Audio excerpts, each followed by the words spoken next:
Well, this is the podcast for Multi-Faith Matters. I am the host, John Moorhead, and I hope you find this particular podcast episode helpful.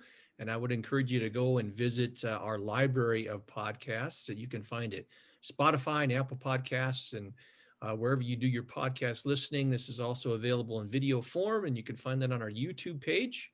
And this is just one of many resources we have available at multifaithmatters.org. So please take a look at the website. I am privileged today to have two guests. First of all, my frequent collaborator in crime, Phil Wyman. Pastor Phil is coming to us from the West Coast.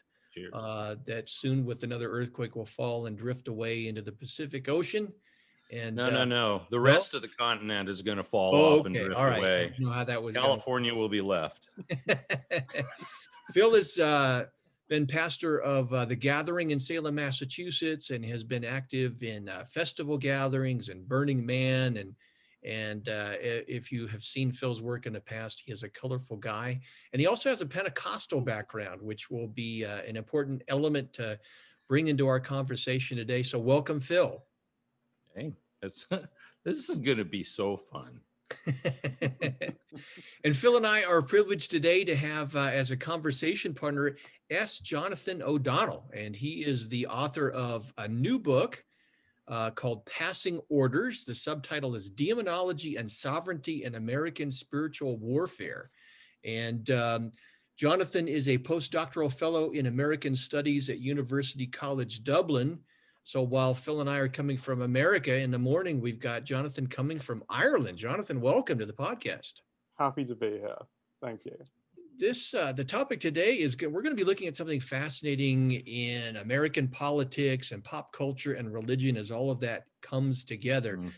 This was a troubling, but at the same time fascinating last 4 years in American political history. As someone involved in the academic study of religion and looking at religion and pop culture, scholars have for years been trying to unpack why it is that a large percentage of white evangelicals not only supported Trump, but did so in such a strong fashion with such commitment. And one of the things that scholars have teased out is the significance of Christian nationalism. But there's something else in the mix, and that there is a charismatic and Pentecostal element involving demonology and spiritual warfare. And that's what Jonathan is here to help us understand, given his research. Jonathan, let's begin at a personal note. How in the world did you get interested in the academic study of Pentecostal demonology and spiritual warfare? I mean, on one level, it's not quite as an exciting a story as it could be.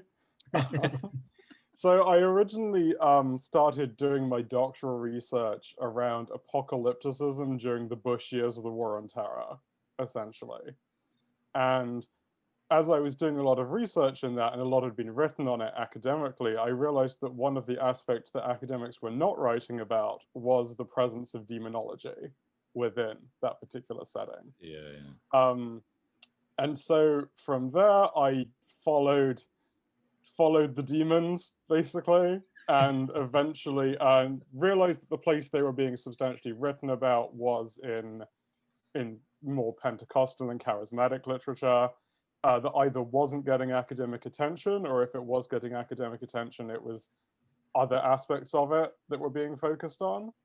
And so I decided to focus on that. And then that led me into my current position, which was looking at this more within the Trump years, second Obama term, and like the kind of post-2012 religious landscape in America.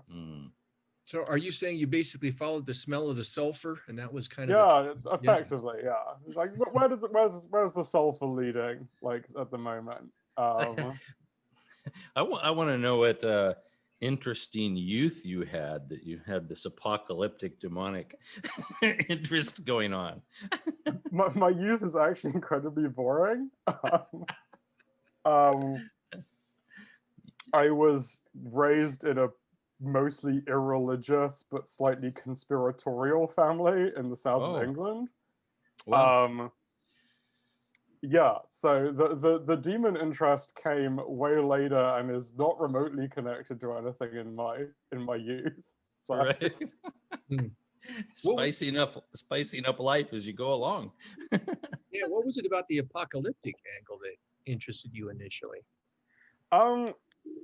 This is a slightly more personal note. It's probably because, so I was being raised in a mostly irreligious family. My exposure to Christianity was essentially primarily cultural.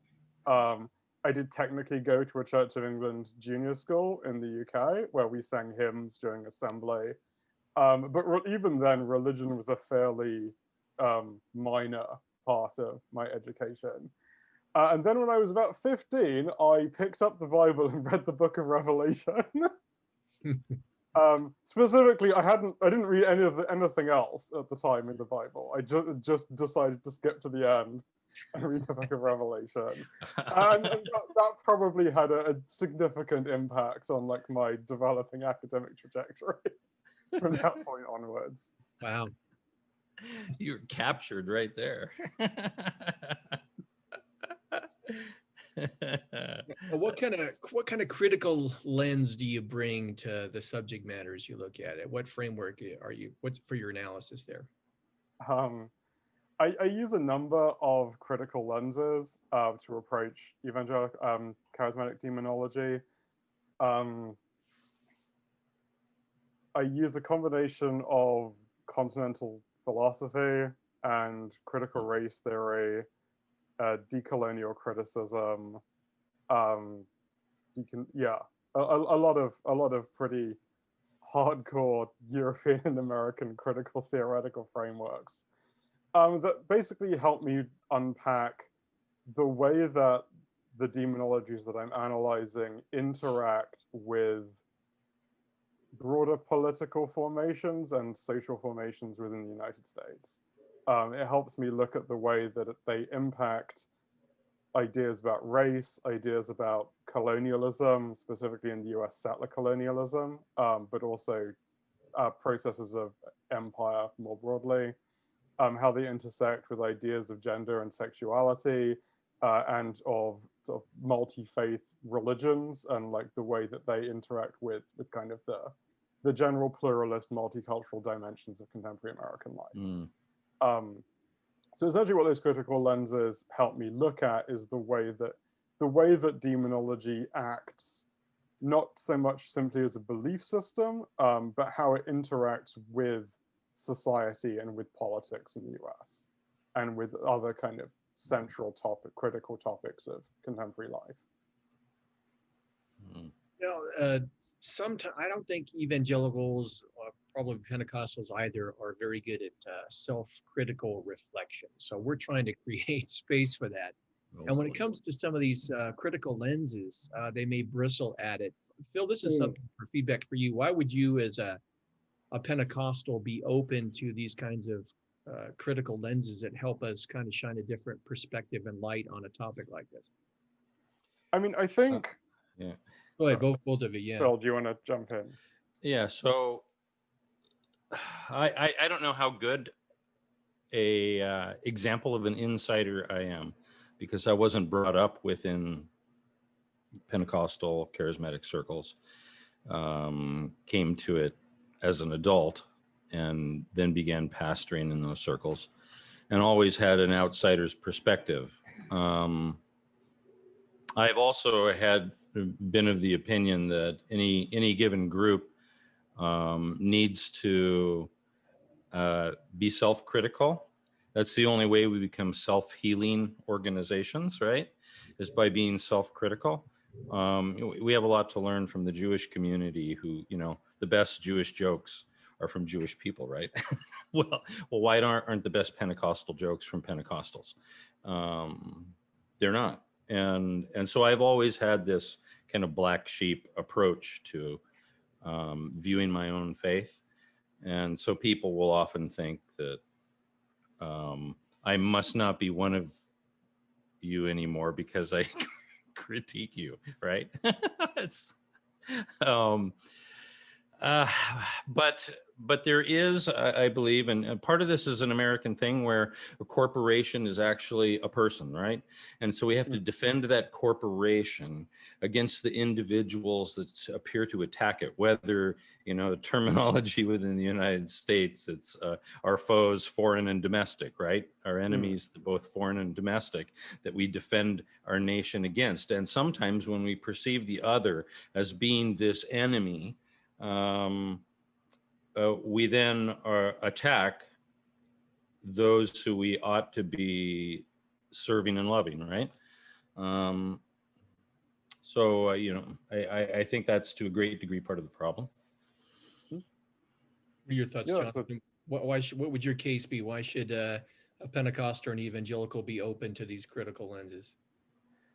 I mean, like, coming at this from a kind of sociological, anthropological lens as an academic that I do, I mean, my straightforward, simple answer would be that Pentecostals exist within society and need to be able to position themselves relative to that society in a way that is not simply antagonistic. As Phil was saying, like, being critical is not simply an attack. It is an essential method for healing. And I think in a contemporary American context that is deeply riven by issues around, like, race, to use the obvious, to use perhaps the most evident one, being able to be critical of your own community and your own community's position within that context is, I think, the only way to create healing and to sort of,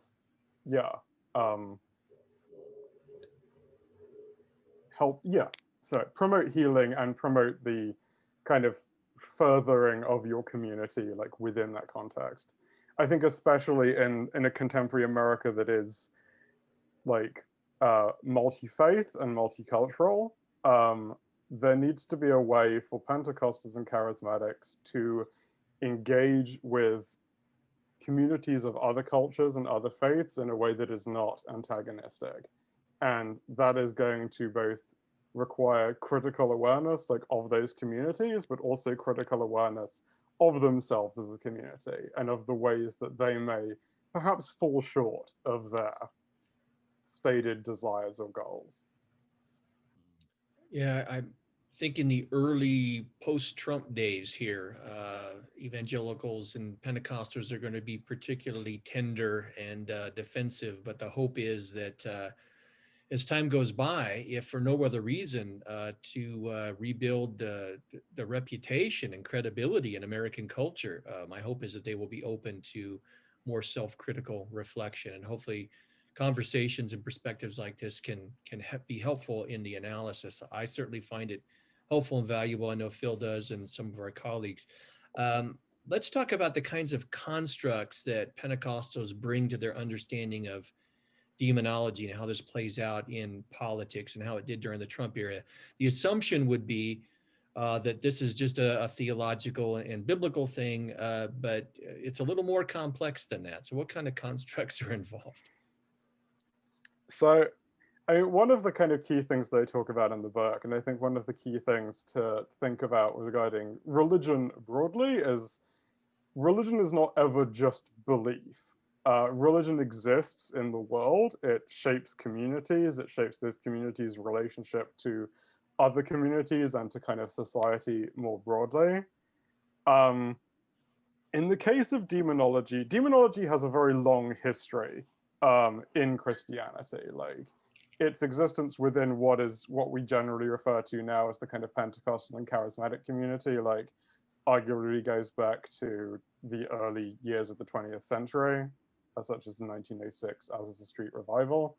But spiritual warfare and demonology broadly goes back to before even Christianity existed. It goes back to the era of Second Temple Judaism. And it has always been deeply embedded within society. The early Jewish demonologies were ways of processing the relationship of the Jewish community to empire, for example, to their place like as a subjugated population within an imperial context, of like changing social hierarchies and social structures, the marginalization of specific, like, say, elite scribal groups in Second Temple Judaism.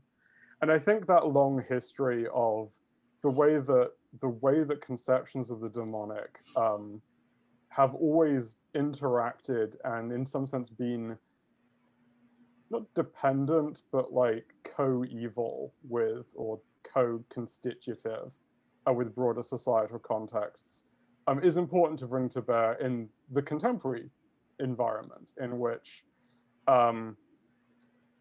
like demonology is not simply an abstract or a purely theological concept. It is being brought to bear in the analysis of governmental structures, for example, in reactions to popular uprisings and protests that are seen in some sense to threaten particular political positions, whether, you know, accurately or inaccurately in this context.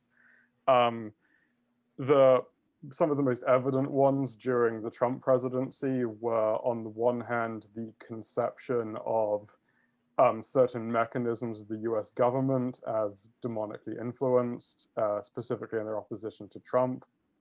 Others were manifested in reactions to popular uprisings, such as the Black Lives Matter protests, like in 2020, but also sort of going back to their origins in the kind of in 2012 and onwards. It also has had a huge influence on specific attitudes to immigration. It's often been implemented to frame, for example, like Muslim immigrants or even domestic American Muslim populations. Also, general migrant groups such as from Latin America and elsewhere that this demonology has been kind of mobilized to intersect with. If that makes sense. Oh yeah, yeah. Who've been moving from kind of more the abstract to the more concrete in terms of examples? Some of our listeners and viewers might be familiar with like a Robert Jeffers or a Franklin Graham and their proximity to Trump. But who have been some of the key Pentecostal players, and how have they brought in this spiritual warfare and demonology aspect in regards to Trump? I mean, it's a fairly eclectic. I mean, perhaps the most obvious would be someone like Paula White, who was Trump's sort of personal spiritual advisor, but also Jeffress, other figures who were kind of often referred to as the court evangelicals in press. I think it's worth pointing out that as much that Trump has been relatively close to specific subsets of the conservative Pentecostal and charismatic milieu, I guess you can call it. But at the same time, it's also important to realize that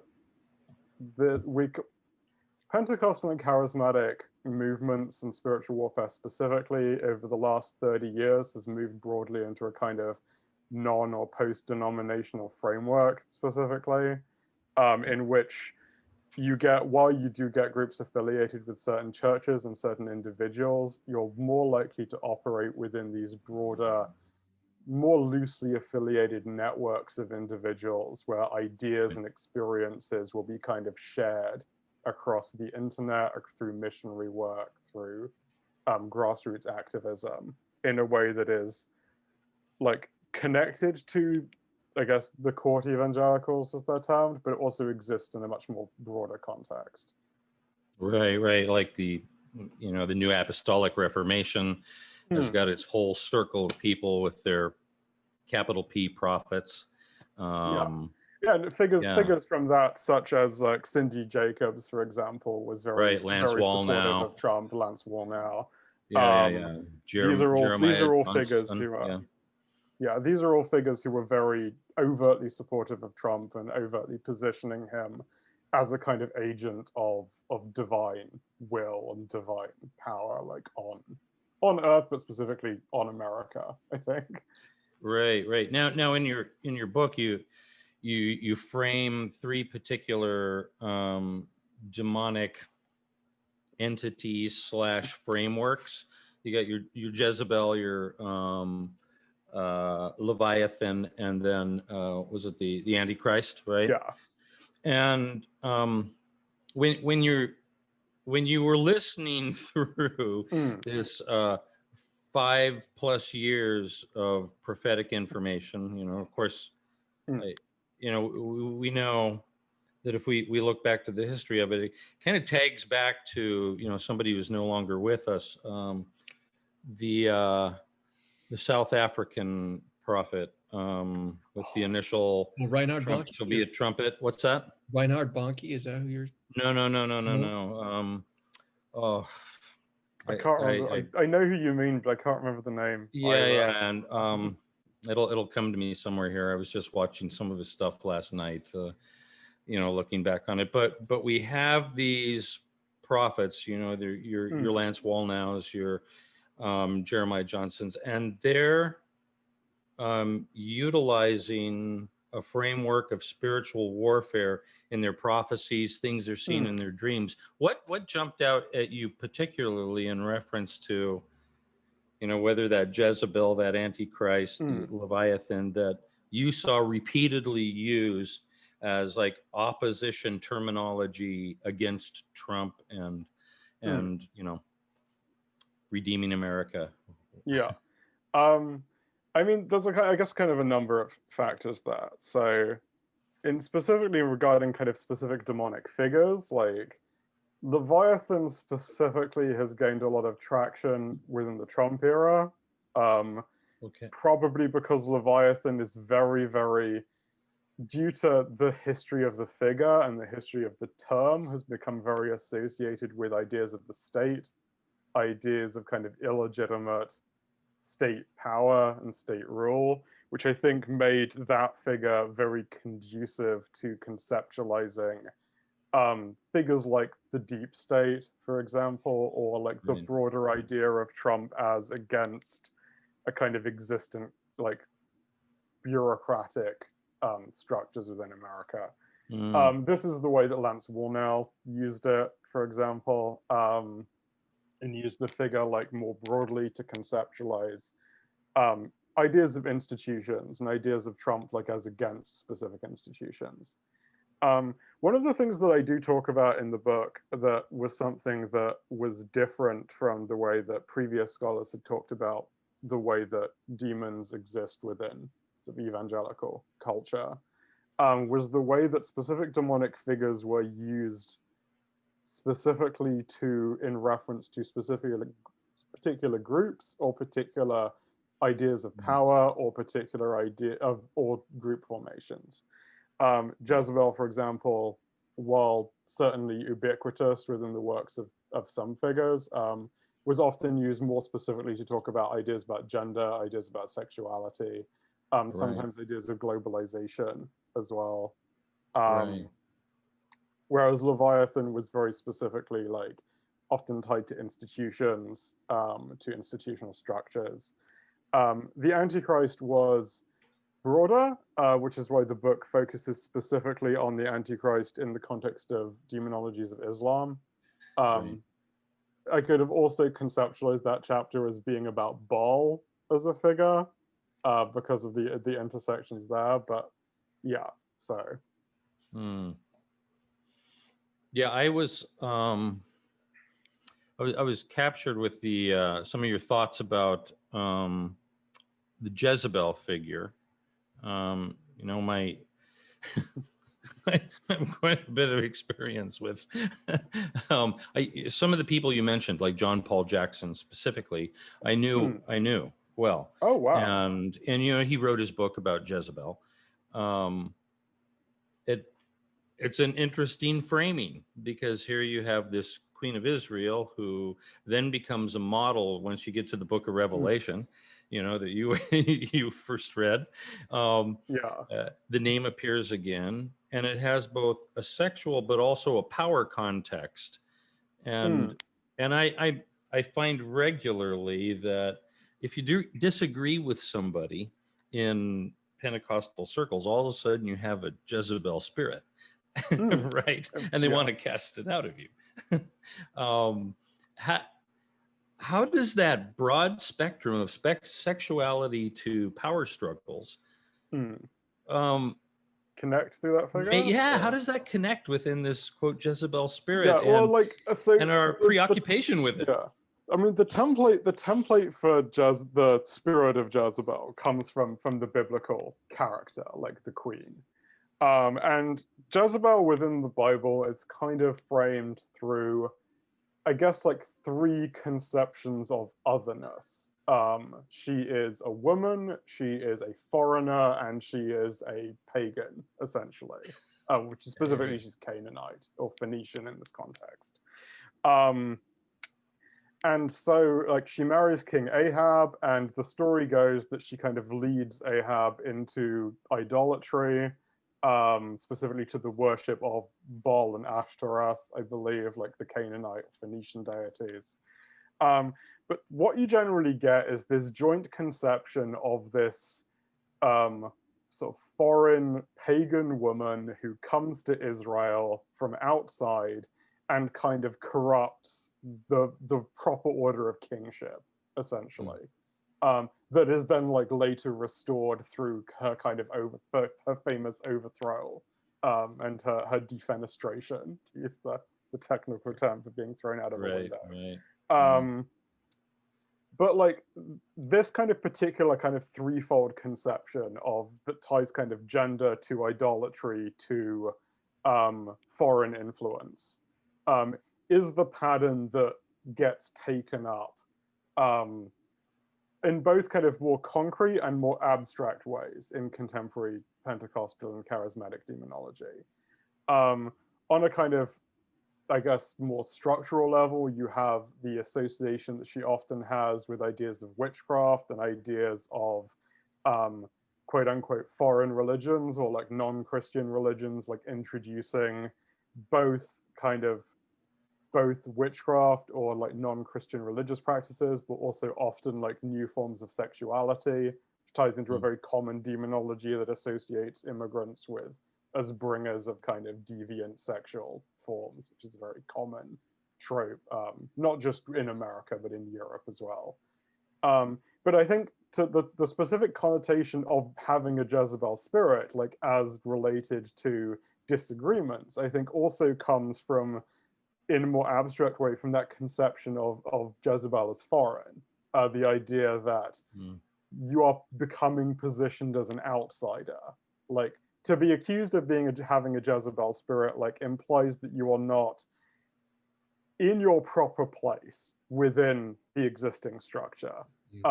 You are in some sense an outsider, either literally or figuratively. You are leading the flock astray through your bringing of these kind of deviant beliefs, which also ties into the connotations of idolatry. And of course, within this context, it's important to clarify, like, who is being accused of having a Jezebel spirit? What is their position relative to the power hierarchy of a particular church or tradition? Is it the people who are in charge accusing someone of having a Jezebel spirit, and why? Because that was one of the other things that I noticed in a lot of my reading.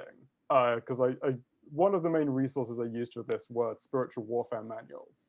The text written by Pentecostal and charismatic and evangelical pastors and writers that talk about their encounters with the demonic and like their experience. And one of the things I noticed consistently with, especially regarding Jezebel, is they would relay stories about how a specific, often a woman, not exclusively a woman, but frequently a woman within their congregation would speak out with like a prophecy that they claimed was, say, not part of the Holy Spirit or was not, dividing the congregation, but they would never tell you what this person actually said most of the time.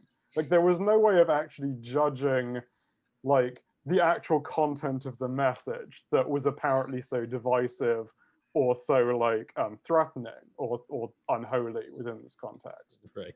You just had to take it on faith, essentially, that this was a benevolent decision on their part. Right. I've seen the live action events. Yeah. So, and it is interesting because it's more of a felt thing than it is an actual thing. You question something and somebody feels the pressure of the question, right? And now discerns a Jezebel spirit. Yeah. And that of course ties into the broader way that like often the politics of discomfort or of kind of affective dissonance kind of often plays into these things. Like one of the other things I noticed repeatedly was that the claim of being discomforted in your position as a form of witchcraft against you was a very common trope that I found in a few texts. Right. So is this being played against us at a national level in politics?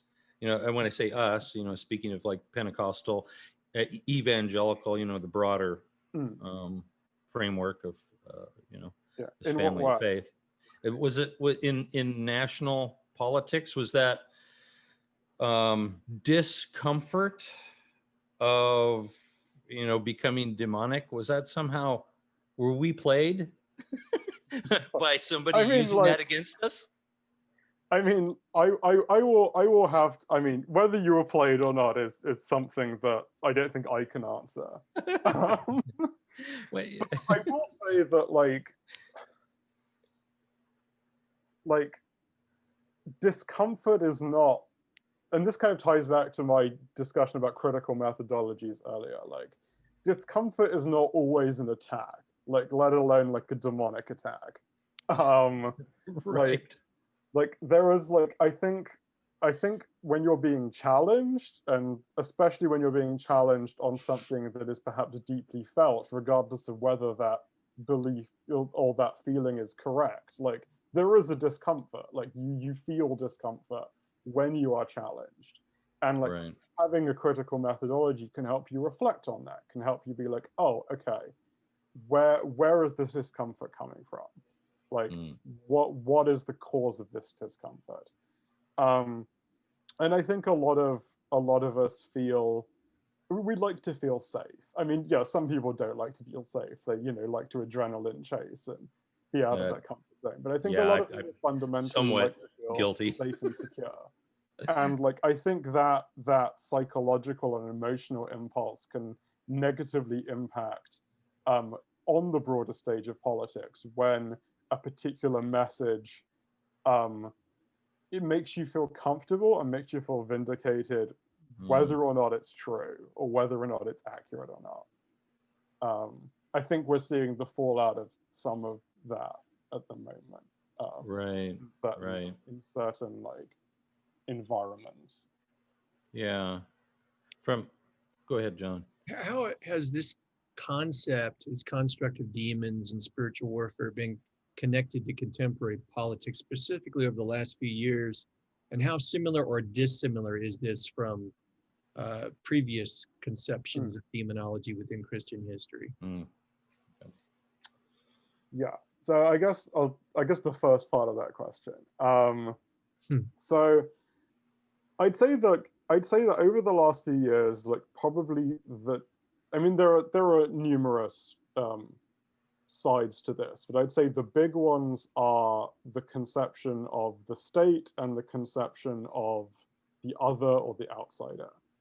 So on the one hand, you have constructions of the US government, specifically the parts of the US government that were seen as antagonistic to Trump, that had become coded as demonically influenced.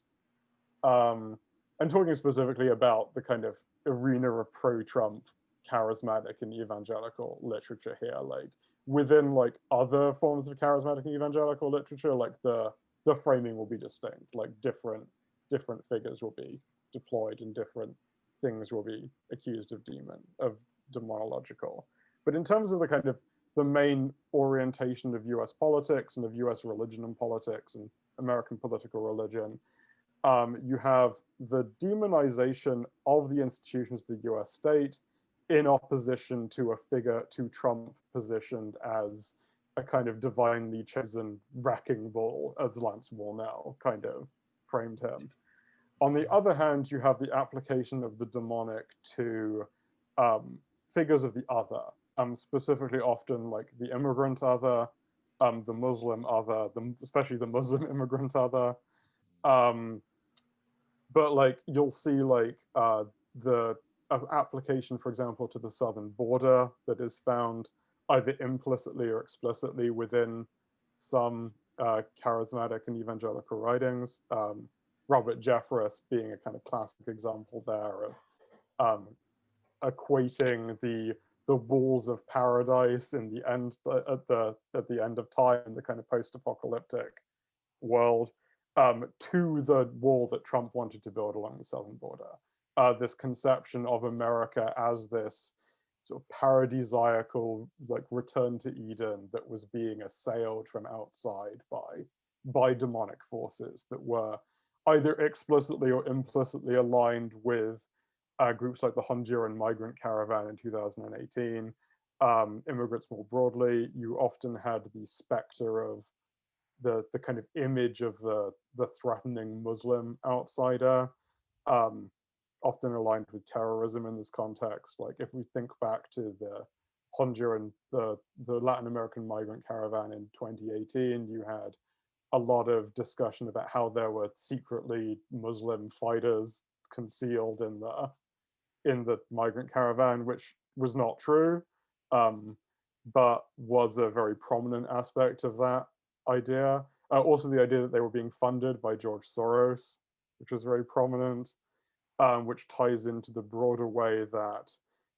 these demonologies can intersect with wider kind of anti-Semitic conspiracies, which has a long history within Christianity. And that kind of, I guess, ties me into the question of kind of genealogy or history here. Because like I said earlier, demonology has always interacted with its specific social contexts, regardless of what those contexts were. And you see this in, I guess I'll just like I said, in sort of Second Temple Judaism in the kind of pre-Christian era, you have this conception of the demonic that's often tied to power structures, to ideas of empire, to the groups that were subjugating the Jewish, the Israelites, I guess Hebrews, I'm not sure what the term would be for that particular period of history. Anyway, the Jewish people at that particular point in time. Within early Christianity, you have similar conceptions. You have ideas of Rome, for example, as demonically controlled, as kind of as this oppressive state that was under the rule of evil. That then shifts over time as Christianity becomes more and more mainstream within the Roman Empire. You have shifting conceptions of what is demonically aligned in that period. But particularly in that period, you have histories of Christian urbanization. So you have Christianity moving essentially from the periphery to the center of the Roman Empire, gaining more converts within urban spaces. And this is one of the early Christian paradigms of spiritual warfare in this context, in the sense that it was processed as this spiritual battle over the city spaces of late antiquity between God and the gods, between like the various pagan deities that were conceptualized as this context.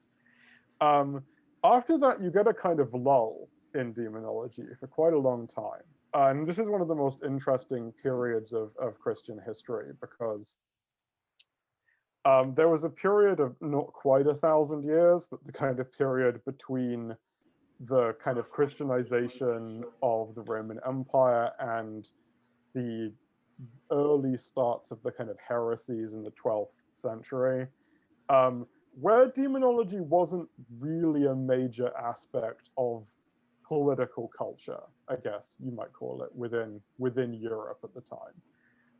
It was deployed during efforts at Christianization, particularly with the North against the kind of Norse and the Nordic and the Germanic groups.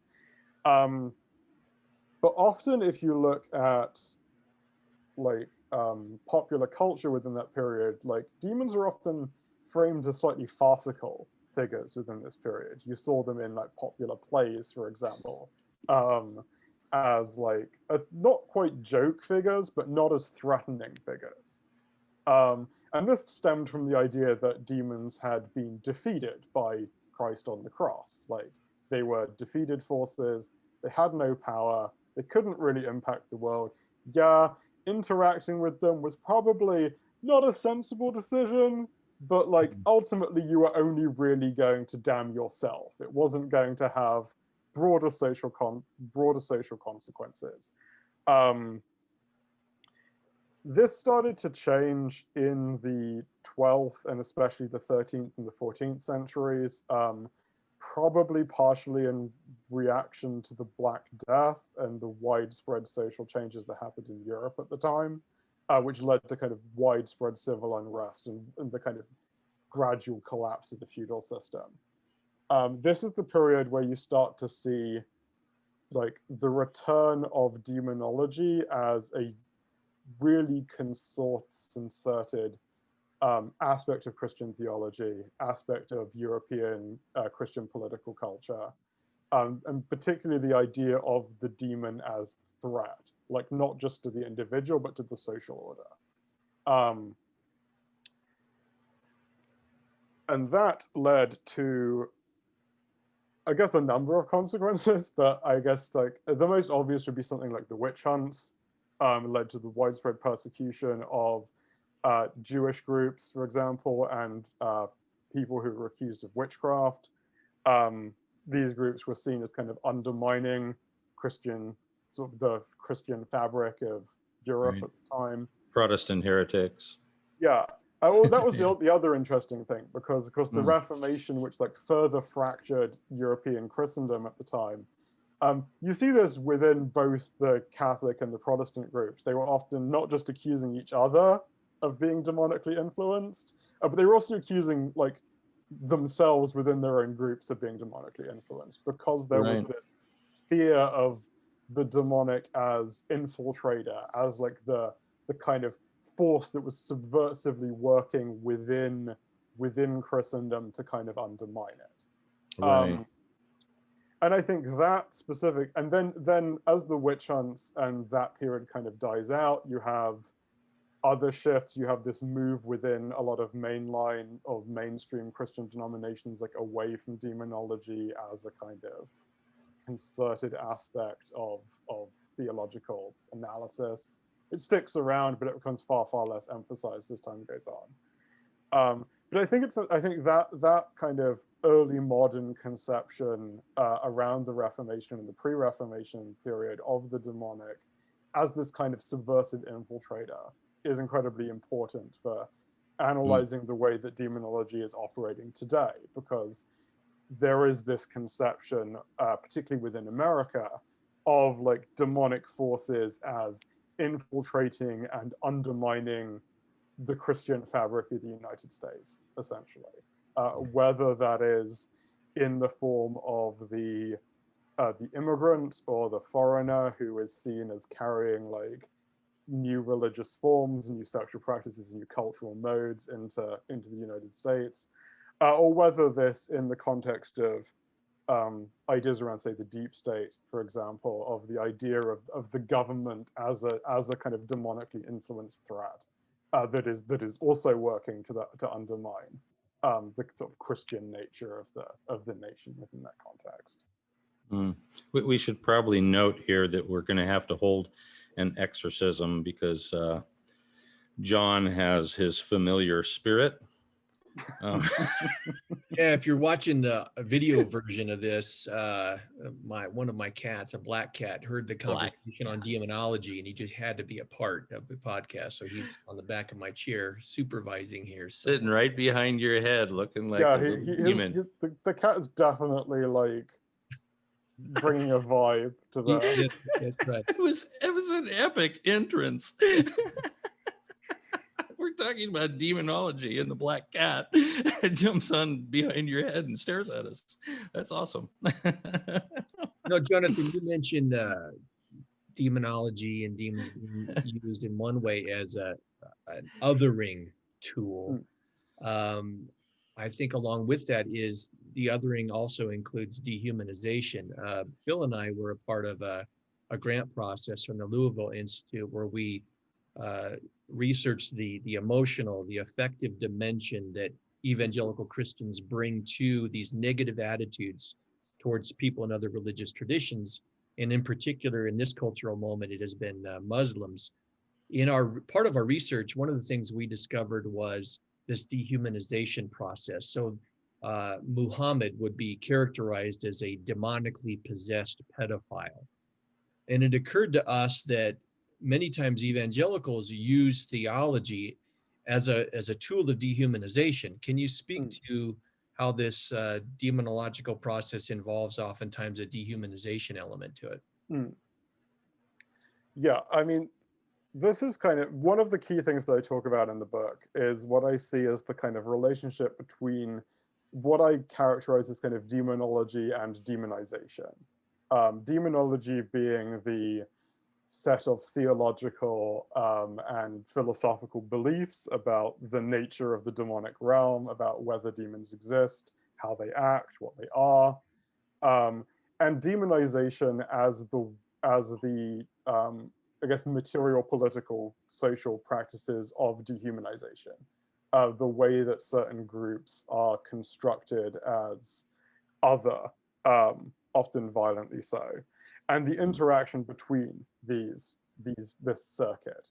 Because I think it's important for me to recognize that it's not simply a matter of demonological beliefs influencing, say, material practices of dehumanization. Those material contexts of dehumanization also feed back into the way that demons become thought as kind of metaphysical, spiritual entities. But the key aspect here regarding, say, dehumanization specifically is the demon is one of the, I guess, oldest and most archetypal figures of the other within Christian culture, certainly. The demon is specifically an entity that is in rebellion against divine will, which I think is important. I think that's actually something very important that goes beyond the way that demons are usually just thought of as evil spirits. I think understanding demons specifically as coded through rebellion is important because of the way that dehumanized others are often dehumanized partly because of the perceived challenge that they bring to, I guess, normative ideas of society, to what a particular in-group will understand as the way the world is, or rather the way the world should be, because Yeah. the world is very rarely as people want it to be. And this means that the conception of the demonic, particularly the conception of the demonic as rebellious, as willful, but also as threatening to the individual and to society, gets projected onto outgroups that have become conceptualized equally as threatening. In the case of Islam specifically, this ties heavily into, I guess, the history of US foreign policy in a lot of ways. And I think that's important for anyone who, for I guess, members of your audience, but also the populace more broadly that are searching the Bible for references to that they can construe as being about Islam. Like, Muslims weren't really a feature of demonology during the Cold War, for example. That was mostly about communists. The shift starts to happen during the 90s primarily, but really kicks off only after 9/11, when the US is prosecuting the war on terror, which becomes coded, as essentially a war on Muslims. Like, that's not actually technically what they said it was about, but that is ultimately how it's frequently manifested, both politically and culturally and socially. And it's only after that point, really, that belief in Islam as not just as demonic, but as a kind of singularly demonic threat, really only starts to pick up within charismatic and evangelical literature.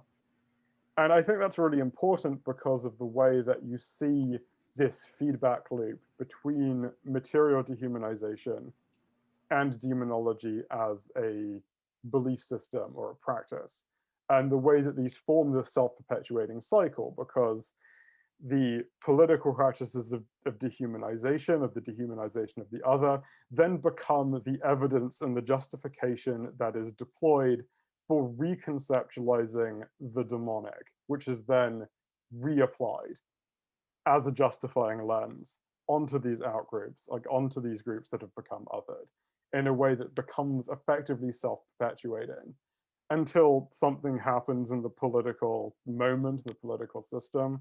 In the case of communism, it was the end of the Cold War, the collapse of the threat of the Soviet Union, which, I mean, communists are still framed as threats, existential and demonic threats within this literature, but with far less prominence than they were when the Soviet Union was still around. But essentially, these become self-perpetuating and forced feedback loops that justify, often retroactively or kind of a posteriori, practices of dehumanization.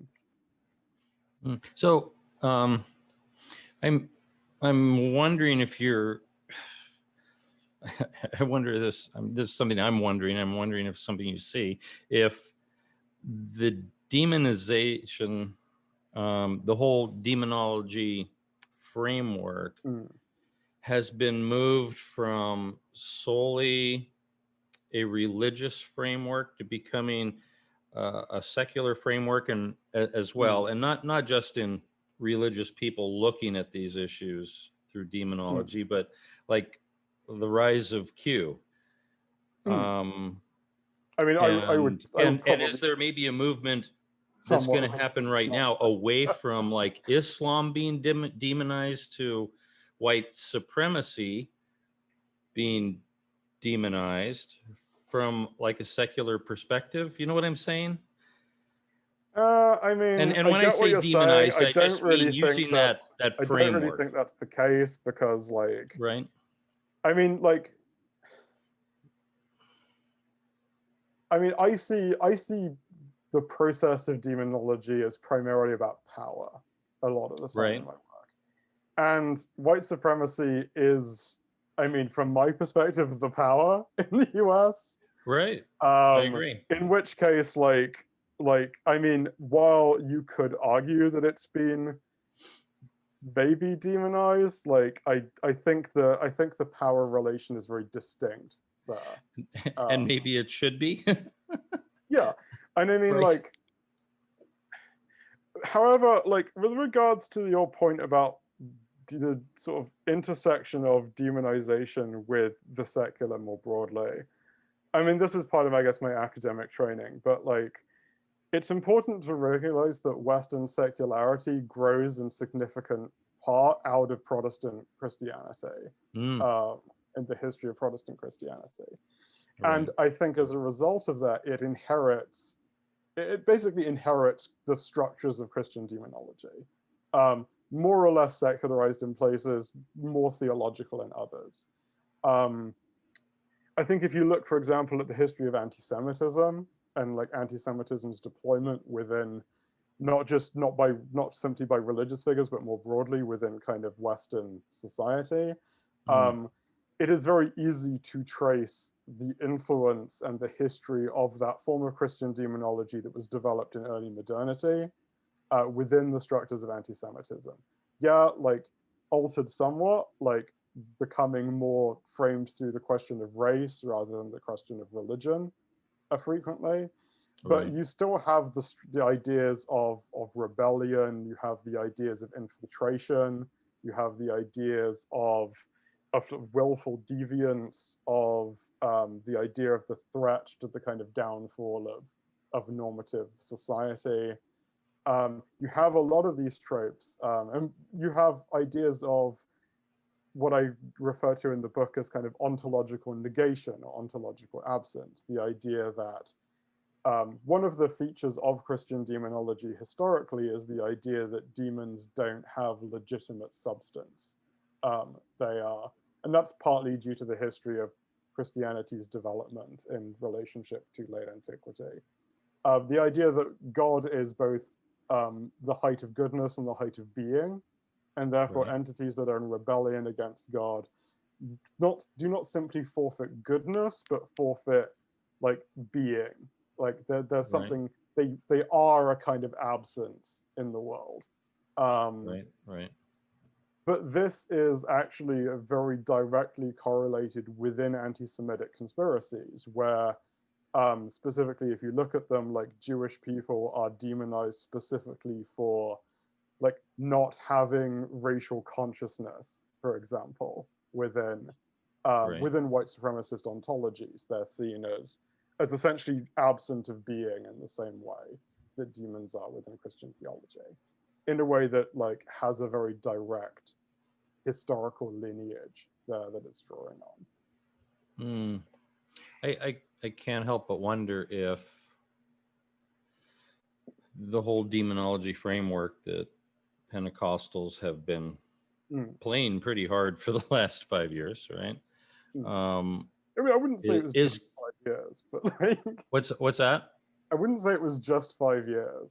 Well, I mean, in terms of politically and connected with Trump. Politically, yes, but yeah, I think it's important. I think it's important to stress that these ideas have been around for decades at this point. They've risen out of another place, but now it's they've public. gained cultural prominence in the last 5 years, but like Yeah, they did not come from nowhere. They didn't. I know a lot of media discourse around the evangelical and the charismatic Pentecostal politics of the Trump era like to frame a lot of these things as ex nihilo, as it were. But I think it's important to stress that these are outgrowths of much older trends, going back to things like the New Apostolic Reformation. And, sure. Actually, ancient tropes, you know, as you highlighted earlier, goes way back. But I can't help but wonder if it's going to come home to roost that the average evangelical, not as caught up within the demonology terminology, you know, all that worldview is going to end up being, in a sense, it's going to come home to roost and, you know, be pointed back at them in some strange way. I mean, I guess maybe. Can you reiterate the question? Well, so if a group of people demonizes another group of people, there's often a kickback that occurs, right?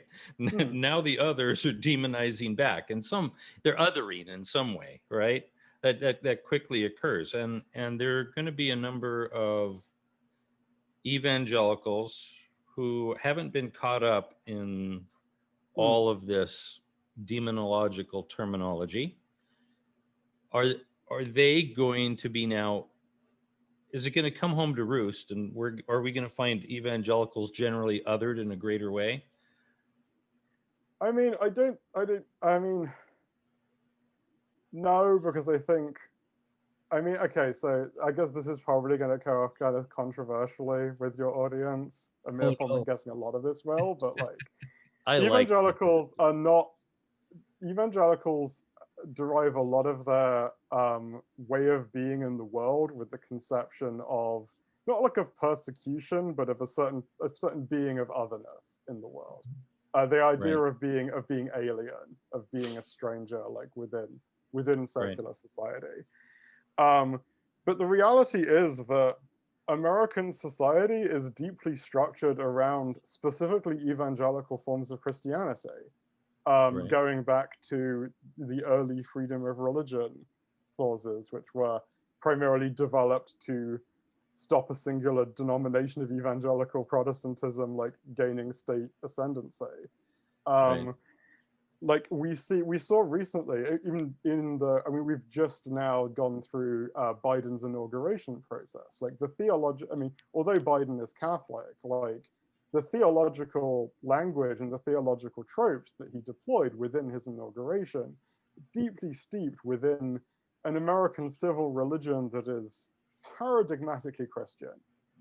And I think, like, essentially, I don't think evangelicals are going to be othered, because I think evangelicals have always been the self within American context. Even though society may be shifting, even though it is becoming more multicultural, more multi-faith, there is still a dominance of Christianity within the cultural context and within the religious fabric of the nation. And yeah, I guess that's my stance on that matter. We're near the end of our time here, and maybe I can ask one final question here. We could go on for hours with this. I know Phil's got a bazillion questions that we just can't fit into the podcast. Or Jonathan's had something to drink. I just want to hang out with a pint, you know, at the pub with you. Well, maybe one day, if you know, if the plague year ever ends and I'm in your neck of the woods. When it ends, I'm planning on moving to Wales, so I'll be much closer. Oh, in which case, you know, just across the Irish Sea. That's right. There you go. Yeah, it seemed to me that the court evangelicals, the term that's been used, were this curious mix of evangelicals like a Robert Jeffress on the one hand and a Paula White on the Pentecostal end on the other. And those groups don't normally hang out at the same playground. So what was it that brought that strange mix of court evangelicals together? And in a post-Trump era, what kinds of things? Do you see them moving apart? Do you see that coalition staying together? What are your thoughts? I guess, like, so on one level, I see the coalition as very much staying together. Like, I'm guessing it will fragment very slightly without Trump as a kind of unifying factor, although that we'll have to see what happens with Trump in that context. But in general, like, there is an element to which we've seen that confluence happen over the course of the Trump presidency and over the build up to the Trump presidency. And like, you see this in like, not really conversion narratives, but in narratives that several evangelicals and Pentecostals have told about the way they were brought onto the Trump cause, like from an initial point of skepticism, essentially. Paula White was very pro-Trump from very early on, but that's likely because they had a pre-existing relationship, essentially.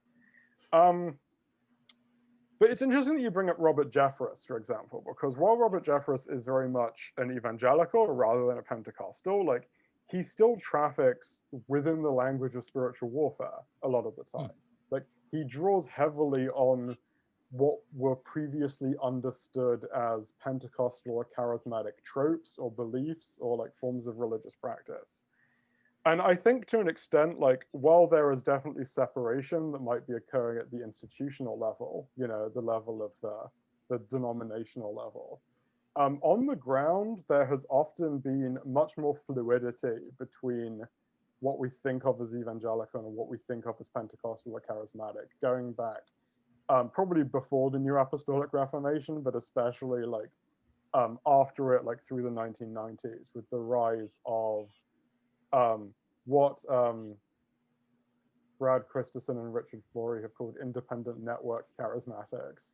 The idea of these kind of individual pastors and preachers who have their own distinct churches that are not necessarily formally affiliated with the denomination, or that they might be, but are existing primarily in these loose networks of affiliation with each other. Sure. And I think in a lot of way, what we saw in the Trump era was less a joining of the ways, as it were, but more of a kind of revelation of the way that these evangelical and Pentecostal beliefs were existing on the ground already, which were being brought into kind of a higher state of visibility. And so while I think there would definitely be pushback among, like, say, the more kind of just mainline or the more like kind of formal evangelical denominations, the ones that are more perhaps more skeptical of charismatic and Pentecostal practices, I don't think that will ultimately have that much impact in the way that this trajectory within American Christianity has been kind of going over the past 3 decades, essentially, at this point. Right. Yeah. So we've got cognitive dissonance. Yeah. I mean, the thing is, there is definitely a division, but I don't think the division is actually as... I think the division is a lot more porous than we give it credit for a lot of the time. I mean, like, from my own experience, even within academic literature, like, I've encountered scholars writing about figures without ever referencing their, like, charismatic or Pentecostal beliefs. And then when I read their own works, their primary source works, it's steeped in the language of spiritual warfare, the language of prayer, the language of like the kind of Pentecostal charismatic forms of speaking in tongues, like, you know, and this was not something that I ever would have learned just reading the academic literature on these figures. It was just something that was passed over in silence. And I think on the ground, like, the divisions between what is an evangelical and what is a Pentecostal and charismatic is a lot more nebulous than we give it credit for a lot of the time. Perhaps more than we'd like to think at times. Right, well. Right. And charismatic being the operative word that made that all so. Yeah. The charismatic is important here because, like, the term charismatic primarily comes about in the post-war era to characterize, like, the growth of what were previously forms of Pentecostalism within more traditional denominations within America, whether that's the Episcopalian Church or the Catholic Church or the Baptists or whatever it happens to be. And while there is definitely still some division between, I guess, the more formal Pentecostal associations like the Assemblies of God, for example, and, like, more evangelical denominations, like the charismatic, and what is referred to as the neo-charismatic, that more kind of independent, post-denominational kind of milieu, is very much the point where this crossover is occurring. Sure, the IHOP and Bethel groups. Yeah. And by IHOP, he doesn't mean the restaurant folks, just so you know. So yeah, the Pentecostals will know. That confused me as a non-American. Like that confused me for ages. That's right. Come on, you got to go get your meal at your International House of Prayer. Your pancakes spiritual, and all in one plate. Yeah. That's right. That's right. Well, unfortunately, we need to draw this to a close. It is near lunchtime here in America, and it's a late dinner time for Jonathan in Ireland. Yep. So, quarter to 7 p.m. here now. So I want to thank again my guests, Phil Wyman, frequent conversation partner here, and our special guest, Jonathan O'Donnell, and his great new book, Passing Orders. In the program notes for this podcast, you'll find a description and a link to that. So please pick up a copy if you want to explore this in more depth. Hopefully you have found this podcast on Pentecostal and charismatic demonology and spiritual warfare of interest. Please check out our other podcasts and other resources at multifaithmatters.org. And if you find this podcast helpful, please rate us so that we can show up higher in the rankings and gain a greater audience and exposure to this kind of conversation. Thank you for watching or listening. I'm your host, John Moorhead. Thank you very much here at Multi Faith Matters.